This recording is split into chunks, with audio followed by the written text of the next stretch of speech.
네, 귀한 찬양 이렇게 또 준비해준 청년부 형제 자매님들께 너무 감사드리고요. 또 이렇게 추운 날씨에도 불구하고 여전히 모이기를 힘쓰는 성도 여러분 한 분 한 분으로 인하여 감사드립니다. 또한 지금은 여기 계시지는 않지만은 현재 또 내년을 위해서 또 하나님과의 또 개인적인 시간을 가지시는 목사님께도 이런 말씀을 전할 수 있는 귀한 기회 주심에 참으로 감사드립니다. 계속해서 저희가 내년에 저희 승리 성서 침례 교회를 위해서뿐만 아니라 저희 담임 목사님 위해서도 기도해 주시면 감사하겠습니다. 그럼 다 같이 저희 하나님 말씀 보실 때 고린도전서 말씀입니다.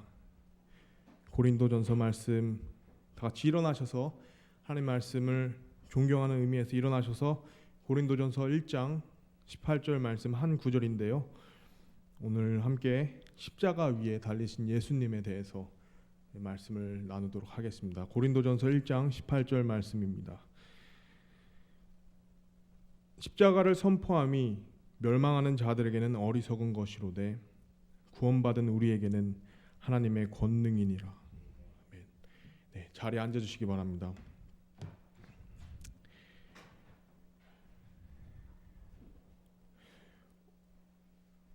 오늘 나온 말씀과 같이 오늘은 십자가 위에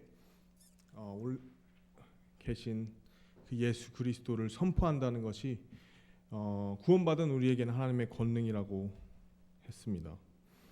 아시다시피 2020년도 한 해가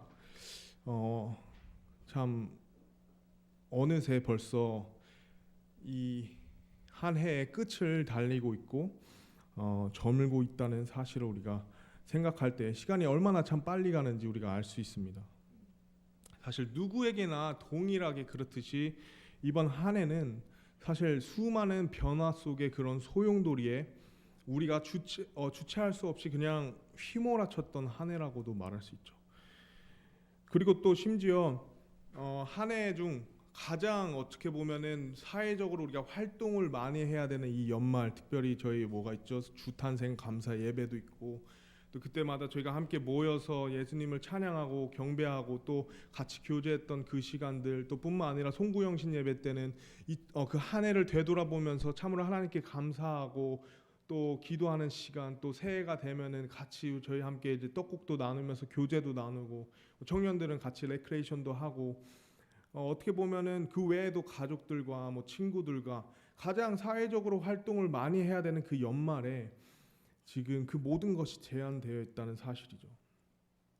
우리가 겪었던 수많은 참 올 한 해를 보면서요, 우리가 겪었던 수많은 그런 무거운 일들, 또 우리를 힘들었게 하는 일들, 때로는 외로웠던 그 일들을 이 해의 끝 앞에서 그것을 잠시 뒤로 하고 우린 사실 여전히 예수 그리스도를 바라볼 수 있습니다.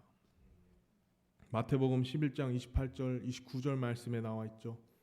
수고하고 무거운 짐진 자들아 너희는 내게로 오라. 내가 너희에게 안식을 주리라. 나는 마음이 온유하고 겸손하니 너희 위에 내 멍에를 베고 내게 배우라. 예수님께서 내게 배우라 말씀하시죠. 왜냐하면 이어서 말씀 히브리서 4장 15절 말씀입니다. 우리에게 계신 대제사장은 우리의 연약함의 감정을 몸소 느끼지 못하시는 분이 아니요 모든 점에서 우리와 똑같이 시험을 받으셨으되 죄는 없으신 분이시니라. 아멘. 이 말씀들은 예수님께서 우리가 현재 겪고 있는 이 모든 상황을 알고 이해하신다는 것이죠. 정말 그럴까요? 근데 저는 예수님께 이 말씀들을 보며 기도했습니다. 예수님, 그럼 그 당시에 예수님께서 이 땅에서 사역을 하셨을 당시에 이렇게 저처럼 이렇게 사람들과 거리를 두셨던 적이 있으신가요? 이것을 공감하고 그럼 정말 잘 아시나요? 예수님께서 모든 걸 다 아신다 하셨는데 말이죠. 근데 예수님께서 말씀하셨습니다. 내가 그 누구보다 더 잘 안다. 사실 마태복음 9장 35절 말씀에 예수님의 사역이 아주 잘 나타나 있는데요. 예수님께서 모든 도시와 마을을 두루다니사 그들의 회당들에서 가르치시고 왕국의 복음을 선포하시며 백성 가운데서 모든 질환과 모든 질병을 고쳐주시니라. 예수님의 지상 사역의 모습이 정말 잘 축약되어 있는 구절이죠. 하지만은 이 안에 보면 정말 수많은 사람들이 얼마나 그 사역 속에 있었고 예수님께서 얼마나 그 많은 사람들과 컨택트하면서 치료해 주시면서 인도해 셨는지 볼 수 있지만 그 사역을 뒤로 하고 더 이 사역에 자세히 들여다보면 예수님께서도 사실 얼마나 자주 사람들을 뒤로 한 채 떨어져서 지내셨는지 볼 수 있습니다. 오늘 저희 주보에도 나왔던 그 구절도 그 부분 중에 하나죠. 무리들을 보내신 뒤에 기도하러 따로 산에 올라가셨다가 저녁이 되매 거기 홀로 계시더라. 마가복음 1장 35절 말씀에 새벽에 아직 날이 밝기 전에 그분께서 일어나 나가서 어디로 가시죠? 외진 곳으로 떠나 거기서 기도하시더라. 누가복음 말씀에 보시면 날이 밝음에 그분께서 떠나사 외딴 곳으로 가시니. 요한복음 6장 15절 말씀에 그러므로 그들이 와서 억지로 자기를 데려다가 왕으로 삼으시려는 것을 예수님께서 아시고 다시 혼자 산으로 떠나가시니라. 예수님의 사역 속에는 모든 사람을 뒤로 한 채요 혼자만의 시간이 필요하셨던 것이죠. 오늘날로 보면은 사회적 거리를 두셨던 그 시간이 예수님께 필요하셨다는 것이죠. 지금 저희 목사님에게도 필요한 시간이죠. 하지만 제가 이 말씀들을 하나님이 보여주셨을 때 하나님 그러신데 우리가 겪은 이 사회적 거리랑은 좀 다른 부분이지 않나요? 사실 우리는 지금 겪고 있는 것이 강제적이면서 또 지속적이고 또 얼마나 제한적인지 그 속에서 얼마나 내가 외롭고 우리가 얼마나 지금 힘든지 아시나요? 우리가 겪는 이 고통은 사실 예수님께서 스스로 떠나셨던 거랑 좀 다른 부분인 것 같습니다. 얼마나 또 절망적이고 쓸쓸하고 고통스러운지 아시나요? 그러한 거리두기와 또 예수님께서 하셨던 그 거리두기가 어떻게 보면 같은 이유도 아니고 다른 동기이며 또 결과적으로 또 다른 모습이지 않나요? 근데 예수님께서 저에게 말씀하십니다.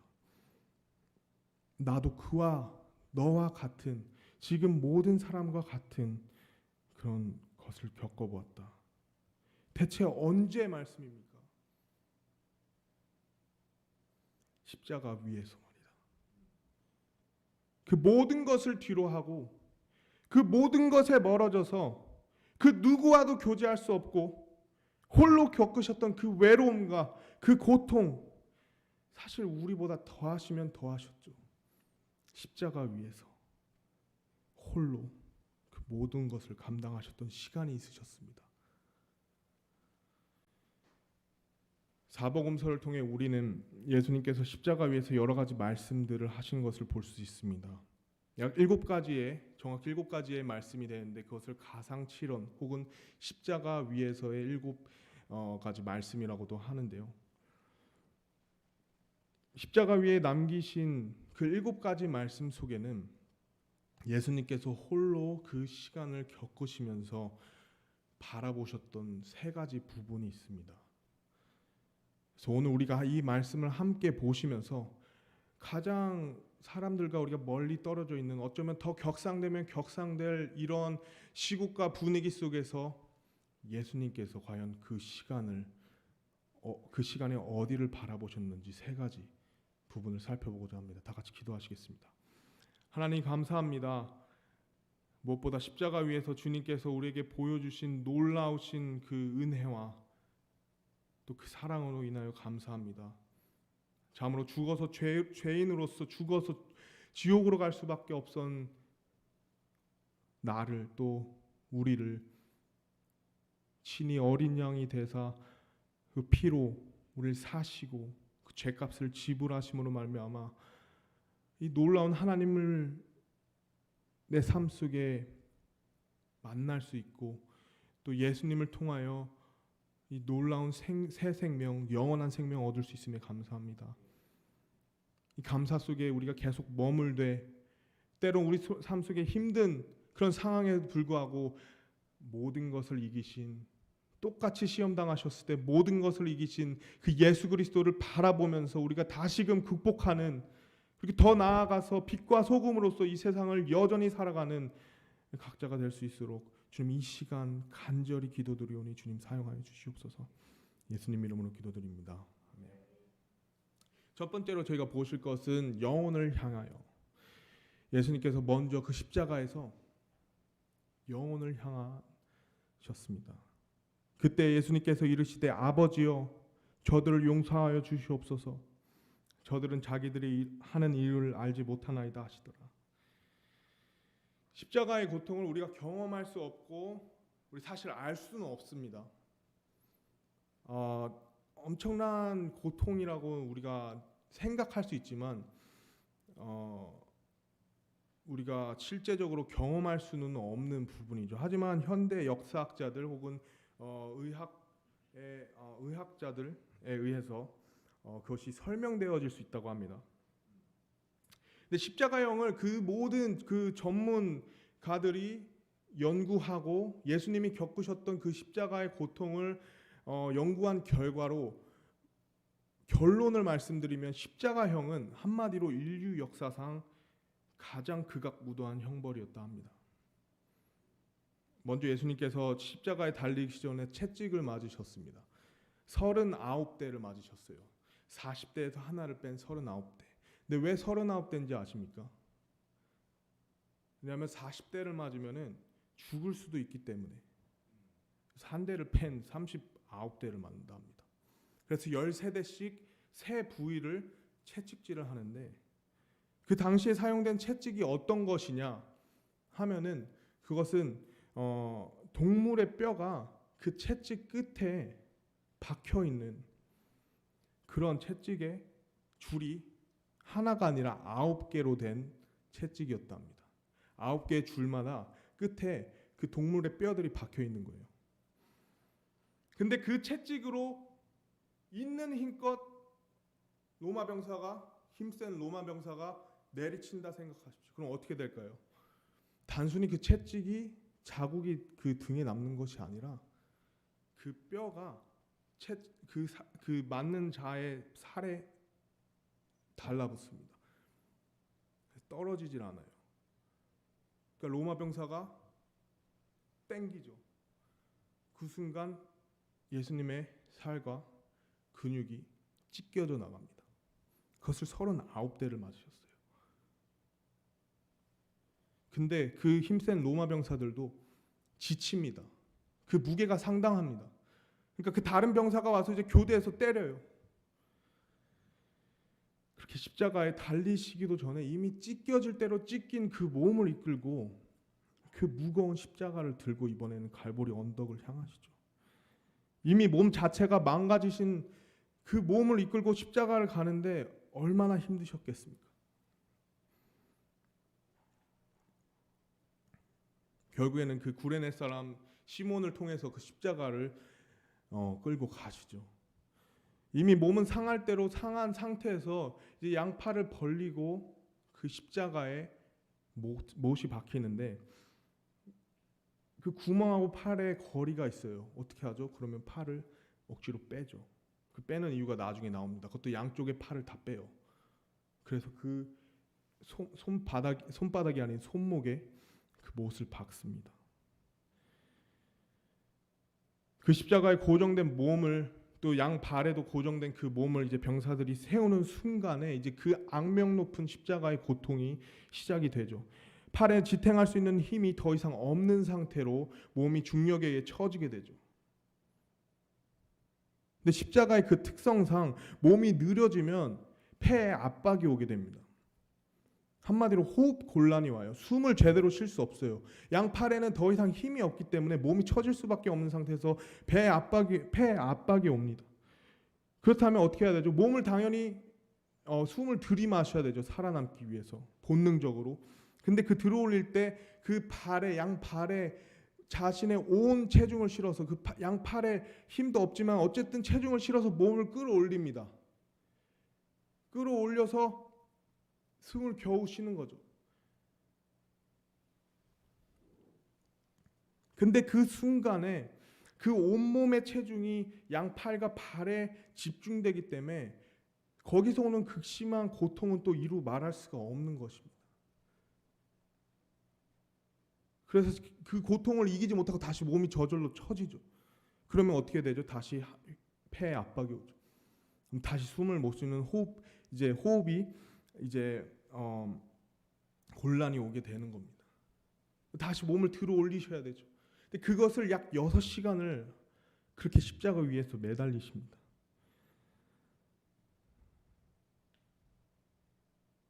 살이 조금씩 벌려지겠죠. 그렇게 몇 번을 반복한 그 십자가 처형은 아침 9시부터 시작이 돼서 약 6시간 그렇게 고통을 당하십니다. 그 이유는 나의 죄를 위해서, 여러분의 죄를 위해서 말입니다. 그런 가장 극심한, 인간이 겪을 수 없는 가장 극심한 고통 가운데서 예수님께서 외치시기를, 아버지여 저들을 용서하여 주옵소서. 저들은 자기들이 하는 일을 알지 못하나이다. 그분의 눈은 그 영혼들에게 여전히 가 계시죠. 자신이 고통보다도 그 사람들, 그 영혼들에 대한 연민의 마음을 가지고 바라보시고 하나님 아버지께 기도하신다는 것이죠. 자신의 극심한 고통을 뒤로하고 영혼들을 바라보시죠. 또한 그분과 함께 매달린 강도에게 구원자가 되어주십니다. 누가복음 23장 43절 말씀에 예수님께서 그에게 이르시되 진실로 내가 내게 이르노니, 십자가 위에서 말씀하십니다. 오늘 내가 나와 함께 낙원에 있으리라 하시니라. 사랑하는 성도 여러분, 예수님께서 그 극심한 십자가 고통 위에서도 영혼을 구령하셨습니다.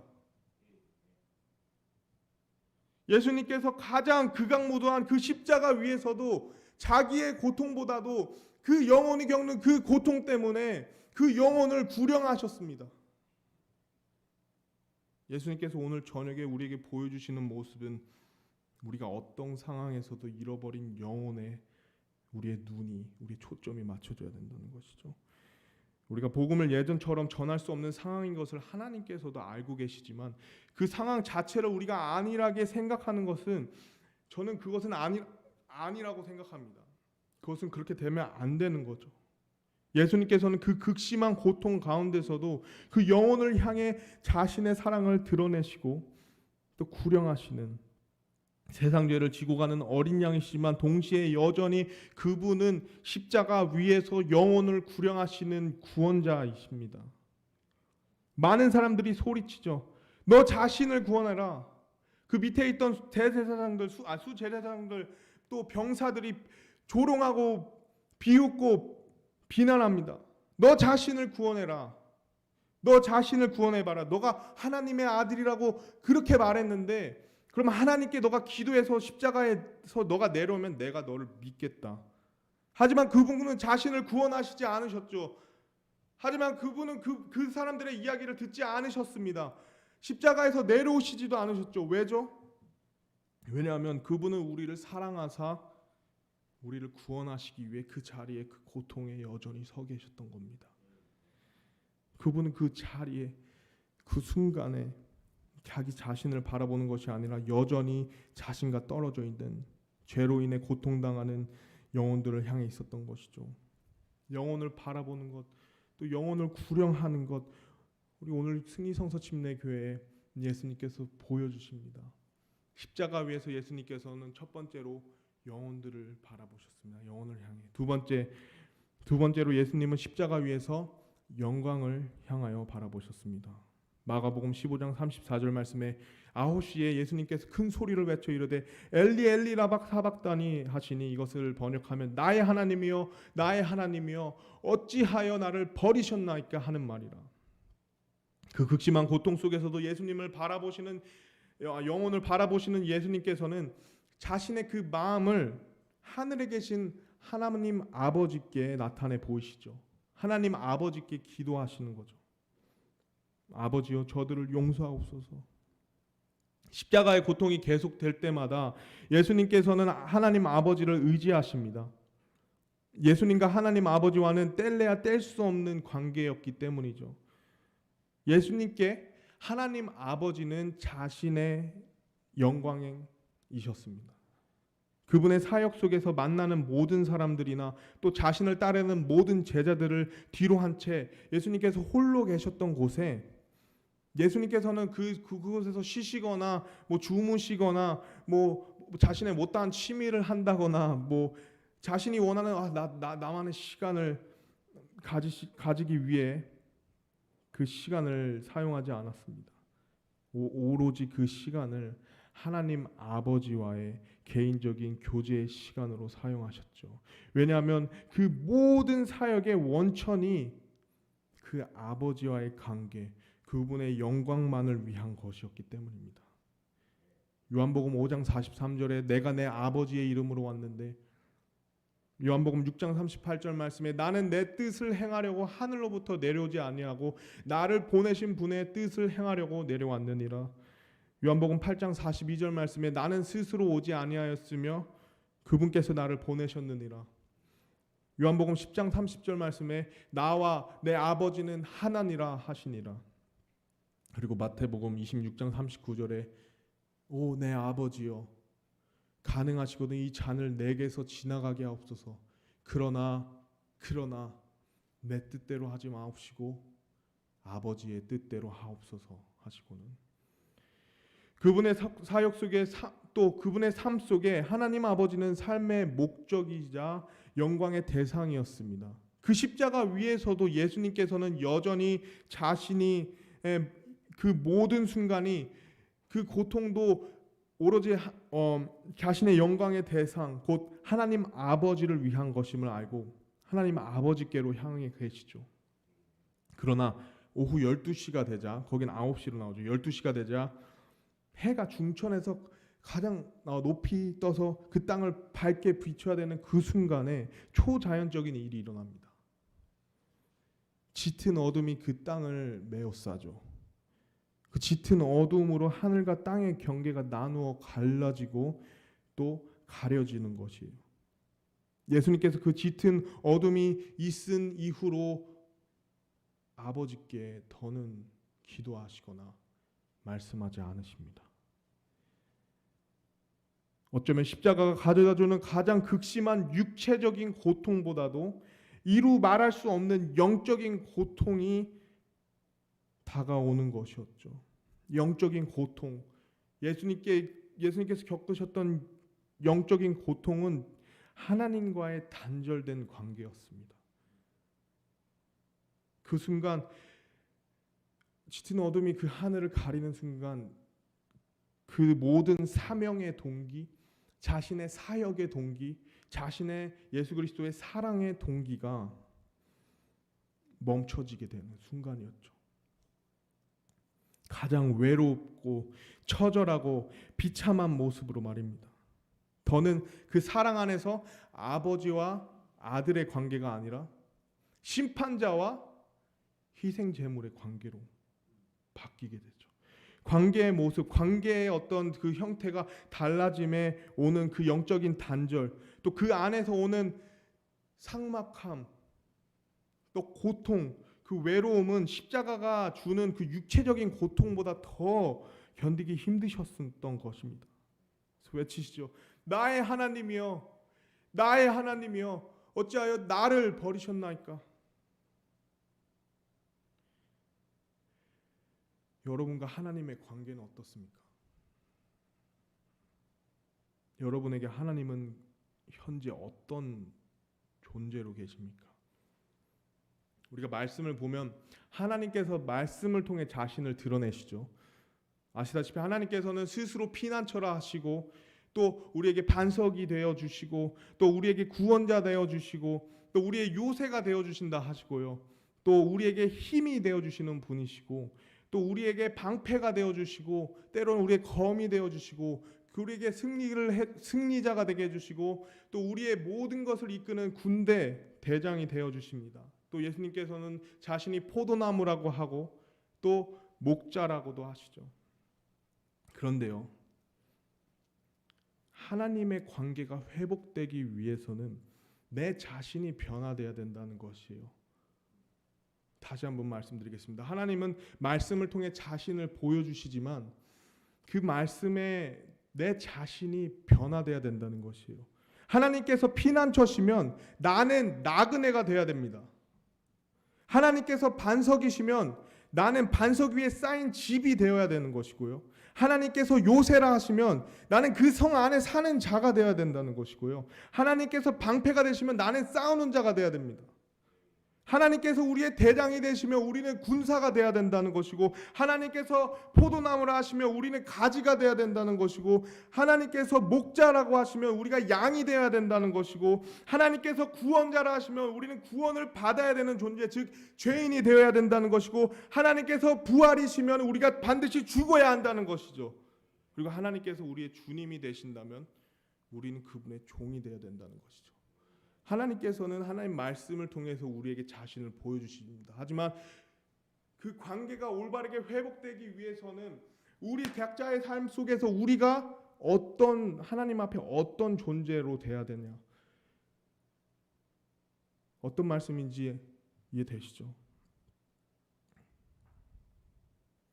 하나님께서 주인이신데 내가 주인이면 그 관계가 성립이 안 되는 것.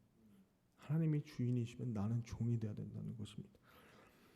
즉 하나님께서 원하시는 그 모습이 아닌 내가 내 자신이 원하는, 내가 되고 싶어하는, 내가 생각하는, 내가 기대되는 사람으로 살아가는 오늘날 현실의 현대적인 크리스천의 그 자세가 하나님과의 관계가 온전히 성립시키지 못하는 아주 치명적인 문제라는 것입니다. 위급한 문제인 것이죠. 저에게도 이 말씀이 선포됩니다. 저도 그래요.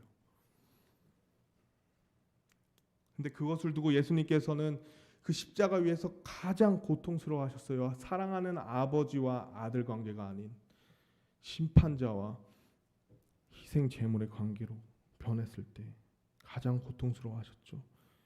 하나님 아버지도 고통스러워하셨고요. 그래서 우리는 이제 이 부분을 두고 우리가 정말 신중하게 기도하고 우리 자신을 되돌아봐야 됩니다. 나에게 하나님은 과연 어떤 존재이십니까? 예수님께서는 십자가 위에서 영광을 향해서, 즉 하나님 아버지를 바라보셨죠. 마지막 세 번째입니다. 세 번째는 예수님께서는 십자가 위에서 영혼을 향하여 바라보셨습니다. 영혼을 향해서, 영광을 향해서. 마지막 세 번째, 영원을 향하여. 그러므로 예수님께서 식초를 받으신 뒤에 다 이루었다 하시고 머리를 숙이신 뒤에 숨을 거두시니라. 9시부터 아침 9시부터 시작된 그 처형이 이제 12시가 되자 이제 초자연적인 일이 일어나서 이제 그 짙은 어둠이 가려지고 그 어둠은 오후 12시에 시작돼서 3시까지 이어집니다. 근데 3시 가까이 됐을 때 예수님께서 이제 거의 운명을 거의 다 하실 이제 상태죠. 그래서 그 짙은 어둠이 이제 3시 가까이 이제 막바지 됐을 때 이제 거쳐집니다. 그때 하나님께서 하나님 아버지께 외치시는 거죠. 나의 하나님이여, 나의 하나님이여, 어찌하여 나를 버리셨나이까. 그 극심한 육체의 고통 속에서 아까도 얘기했듯이 그 관계의 단절로 인해 심히 고통을 더 입으셨던 거죠. 하지만 그 이후에 말씀하시기를 이 일 뒤에 예수님께서 이제 모든 일이 이루어진 줄 아시고 성경 기록대로 청취하시려고 이르시되 내가 목마르다 하시니 30절 말씀에 그러므로 예수님께서 식초를 받으신 뒤에 이르시되 다 이루었다 하시고 머리를 숙이신 뒤 숨을 거두시니라. 예수님께서 이제 십자가 위에서 성경 기록을 끝까지 성취하시고 참 멋있으시죠. 그리고 말씀하시죠. 다 이루었다. 다 이루었다. 그리고 그 십자가에서 예수님이 다 이루시고 숨을 거두시는 모습을 끝까지 본 제자 예수님을 따르는 자들이 있었죠. 사도 요한과 또 그 수많은 여인들, 또 그 중에 뭐 어머니도 계시고 또 막달라 마리아, 뭐 세베대 어머니 등 이렇게 계셨습니다. 근데 저희는 이 말씀의 의미를 알죠. 다 이뤘다. 우리 아멘 외치잖아요. 근데 그 당시에 그것을 지켜보던 사람들의 입장에선 자신의 기대와는 정반대되는 상황이었습니다. 그들이 기대하거나 바랬던 모습이 전혀 아니었어요. 메시아의 죽음. 우리가 한번 그 입장이 되어서 바라보면 메시아의 죽음. 자기의 두 아들이 예수님 왕자 옆에 앉기를 원했던 그 어머니가 십자가 위에서 죽으신 예수님을 바라봅니다.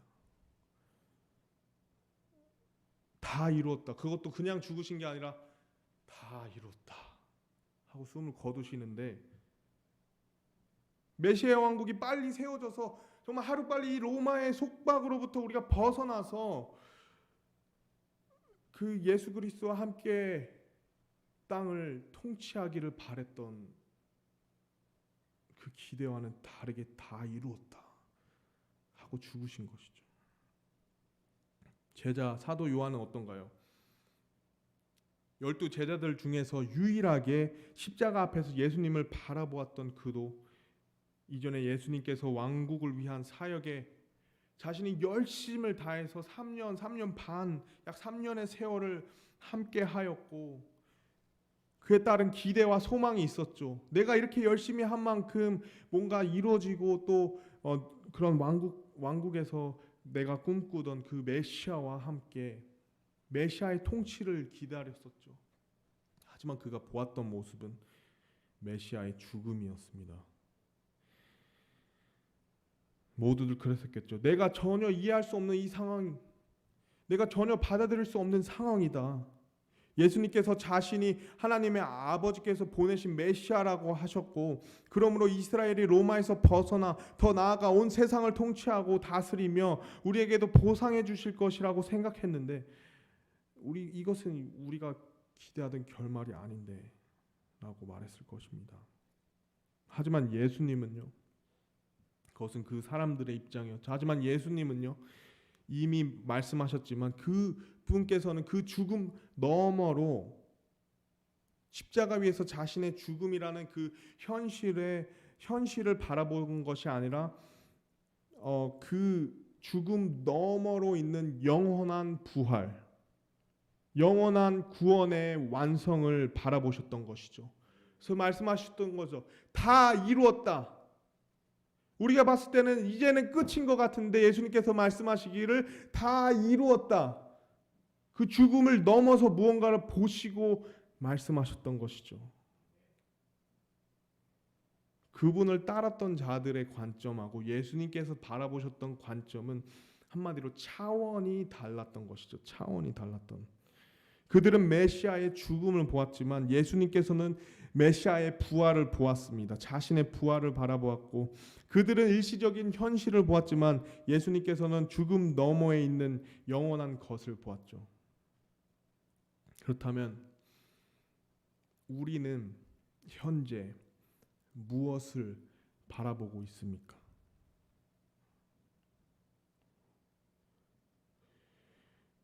코로나는 우리의 현실을 어둡게 하고 더욱 차갑게 우리의 현실을 감싸고 있죠. 온통 어디를 둘러봐도 다 코로나와 연관이 돼 있죠. 다 코로나와. 또 보여지는 언론들이나 들려오는 뉴스나 미디어의 그 틀에 보이는 그 현실은, 그 현실에 우리가 갇혀서 어쩌면 우리가 거기에 너무 갇힌 나머지 영원한 가치, 영원한 것을 바라보지 못하죠. 그러나 오늘 예수님께서 그 십자가 위에서 다 이루었다 하시는 그 모습을 통해 우리에게 말씀하십니다. 영원한 것을 봐라. 영원함에 너의 가치를 둬라. 그리고 그 영원함을 위해 살아가라. 더 이상 현실에, 일시적인 곳에, 우리 삶에, 우리 잠깐 지나가는 곳에 수증기와 같은 이 짧은 인생에 너의 눈과 너의 마음에 거기에 고정돼 있지 말고 그것을 넘어서 너가 영원히 살아야 되는 것, 그리고 그 영원한 것을 위해 너의 시간과 너의 에너지와 너의 모든 것을 투자하여 그 위에 하늘의 상을 쌓아두라. 그 너머를 보라. 그 너머에 우리가 무엇이 있습니까? 거기엔 영원이 있어요. 영원. 영원함. 영원함. 그 영원함 속에 뭐가 있죠? 절망이 있나요? 아니죠. 우린 예수 그리스도로 말미암아 새로운 생명을 얻었고 영원히 주님과 함께 살아가는 소망이 있는 것입니다. 우리의 소망, 즉 부활하신 예수 그리스도시죠. 여전히 예수 그리스도께서는 우리의 소망이십니다. 여전히 예수 그리스도께서는 우리뿐만 아니라 온 세계에, 온 세상을 향한 유일한 소망이십니다.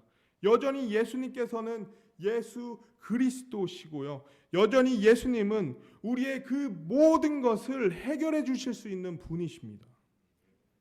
그러면 우리는 이제 백신이 나와서 우리가 그것을 맞으면은 예전과 같이 돌아갈 수 있다라고 생각하는 그런 희망을 가지고 있죠. 그게 전혀 나쁜 것이 아닙니다. 저도 너무 기대가 되죠. 하지만 그것을 아십니까? 알고 보니 백신도 100% 완치율이 아니더라고요. 그죠? 한 95%, 90%. 근데 그 95%, 5%의 그 부족한 완치율을 가지고도 우리가 이 현실을 어떻게든 벗어나기 위해서 그것을 갈망하고 기다리고 있는 것이죠. 얼른 그 백신이 나와서 우리가 이 코로나의 속박으로부터 벗어나서 예전과 같이 정말 이 연말에 정말 못 만났지만 내년에는 백신을 나와서 우리가 정말 자유롭게 만나는 그런 기대를 하면서 기다리고 있죠. 그것이 나쁜 것이 아닙니다. 저도 그랬어요. 저도 그렇죠. 하지만 그 백신보다 더 완전하신, 더 확실하신, 더 강력하신 분이 계신데 그분은 바로 예수 그리스도십니다. 예수님이야말로 모든 것을 변화시킬 수 있습니다. 예수님이야말로 우리를 일시적인 삶에서 영원한 삶으로 바꿔주십니다. 예수님이야말로 우리가 결코 해결할 수 없는 코로나가 아닌 우리가 결코 해결할 수 없는 그 죄의 불치병으로부터 자신이 스스로 희생제물이 되사 우리를 구원해 주실 수 있는 구원자이십니다. 그분이야말로 이 세상을 가장 공의롭게 하나님의 공의로서 완벽하게 통치하실 수 있는 우리의 만왕의 왕이시고 우리의 만주의 주이십니다. 그리고 우리는 그 코로나를 넘어서 다시 오시는 예수님을 바라봐야 되는 것이죠. 여러분, 예수님이 다시 오십니다. 예수님 다시 오십니다.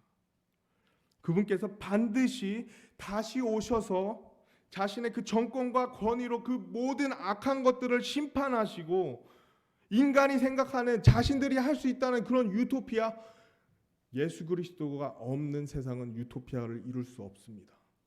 예수 그리스도가 이 땅에 오셔서 모든 것을 해결하실 때 진정으로 이 세상은 그 공의 속에서 화평하게 살아갈 수 있는 것이죠.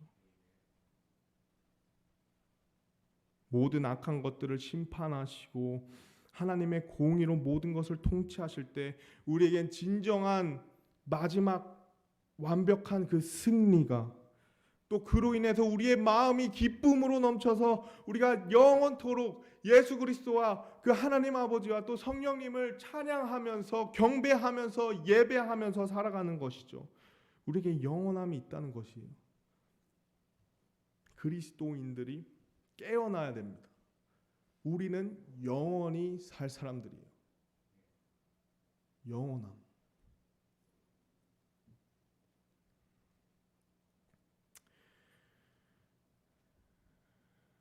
계시록 22장 1절로 7절 말씀입니다. 또 그가 하나님과 어린 왕자로부터 흘러나오는 수정같이 맑은 생명수의 정결한 강을 내게 보여주니라. 한번 상상해 보십시오. 그 도시의 거리가 한가운데 강의 양쪽에는 생명나무가 있어 그것이 12종류의 열매를 맺고 달마다 자기의 열매를 냈으며 그 나무의 잎사귀들은 그 민족들을 치유하기 위해 있더라. 그 다음 말씀에 다시는 저주가 없으며 오직 하나님과 어린 양의 왕자가 그것 안에 있으리니 그분의 종들이 그분을 섬기며 그분의 얼굴을 볼 것이요 그분의 이름이 그들의 이마 안에 있으리라. 거기에는 밤이 없겠고 등잔불이나 햇빛이 그들에게 필요 없으니 이는 주 하나님께서 그들에게 빛을 주시기 때문이라. 그들이 영원 무은토록 통치하리로다. 또 그가 내게 이르기를 이 말씀들은 신실하고 참되도다. 주 곧 거룩한 대언자들의 하나님께서 자신의 종들에게 반드시 곧 이루어질 것들을 보이시려고 자신의 천사들을 보내셨도다. 보라, 내가 속히 오리니 이 책의 대언의 말씀들을 지키는 자는 복이 있도다 하더라. 그래서 계시록 22장 20절 말씀이 이렇게 나와 있죠. 다 같이 읽어볼까요? 시작. 이것들을 증언하시는 분께서 이르시되 내가 반드시 속히 오리라 하시도다. 아멘. 주 예수님이여 과연 그와 같이 오시옵소서. 예수님께서 십자가 위에서 외치시길 다 이루었다. 그 현실을 넘어서 영원을 바라보는 예수 그리스도의 대답은 다 이루었다였습니다. 다 이루었다. 우리는 아멘 주 예수님이여 과연 그와 같이 오시옵소서 마라나타 라고 우리는 현실을 넘어 영원을 바라보는 그 그리스도인들의 그 기다림과 대답을 해야 될 것입니다. 그러므로 우리는 결론을 말씀드리면 그 다시 오시는 주님 앞에 다시금 우리 마음이 고정되길 원합니다. 여러분, 일시적인 것에 어쩌면 우리가 거리를 둬서 일시적인 것에 우리가 너무나도 그것을 온전히 이루지 못해서 우리가 이것만 나으면은 이 땅의 현실에서 내가 할 수 있는 것들을 하고자 하는 그 갈망이 있다면 그 불을 잠깐 꺼두세요. 우리는 일시적으로 살아가는 사람들이 아닙니다. 우리는 다시금 그 일시적인 이 제한에도 불구하고 영원한 것을 바라봐야 되는 것이에요. 어디에 향해서요? 영혼들을 향해서, 영광을 향해서, 또 영혼을 향해서 말입니다. 마지막으로 이 질문을 드리고 싶습니다. 그분 앞에서 우리의 삶이 지금 어떠합니까? 예수님과 같이 모든 것을 뒤로 하고 모든 것과 멀어져 있는 이 상황 속에 예수님은 가장 극심한 고통을 받으셨음에도 영혼을 향해서 영광을 바라보며 영원한 것을 쫓으셨습니다. 우리는 모든 것을 뒤로 하고 멀어진 이 순간에 어떻게 살아가고 있습니까?